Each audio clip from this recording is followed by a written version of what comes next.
শিক্ষার্থীদেরকে প্রতিনিয়ত শিবির সন্দেহে ক্যাম্পাসে, হলে, ডিপার্টমেন্টে যেই ধরনের নির্যাতন করা হয়েছে।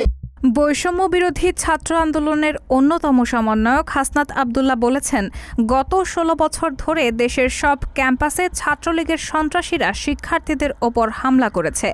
আমরা অনেক শিক্ষক ও প্রক্টর দেখেছি যারা ছাত্রলীগের সন্ত্রাসীদের প্রশ্রয় দিয়েছেন। ছাত্রলীগের হামলায় কেউ মরে গেলে সে হয় আবরার, আর যে বেঁচে যায় সে হয় শিবির। আজকে ছাত্রলীগ তুমি কোথায়? সাদ্দাম, ইনান তোমরা কোথায়?